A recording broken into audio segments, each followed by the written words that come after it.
in momento que bota envolvido com acidente de tráfico, eigenlijk bota obrigado a lei para o warda seja polis, bem ou pessoa que está assignado do Ministério da Justiça para atender que acidente. Em momento que você com acidente toma lugar e você corre vai, bota hace o mesmo culpável na doorrijder, man põe assim. Antes sei de budget, quem castigo de budget. No momento que o Ministério Publico haya o processo para de polis, você é polícia, faz sua investigação, polícia vai buscar for quem é condutor de auto aqui. E nós também temos o caso, eigenlijk busquei pedir uma declaração.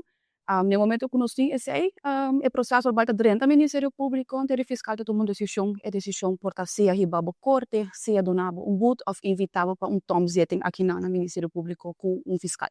Seguro, tem man de polícia, man põe assim, com doorrijders, e onde que bezig boza, tem rata nos para concentrar em outro hecho mais sério, pero não está bezig com essa aqui. Mas outro, no momento que bota correr vai, está full investigação a tomar lugar.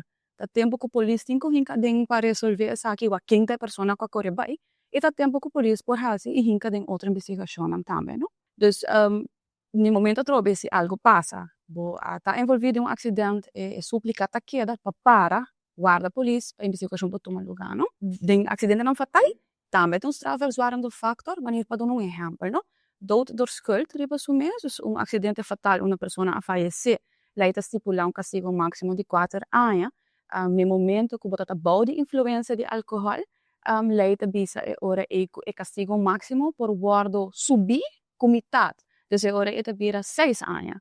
Dus zij te vira strafverzuarend. Se boa que linha de manejo também, para o qual trata corte, não tem razão diferença se você tem álcool no sistema e se você não tem álcool no sistema. Então, no momento que você tem álcool no sistema, você acta de maneira super irresponsável e essa é a warda tomada em nadel, não?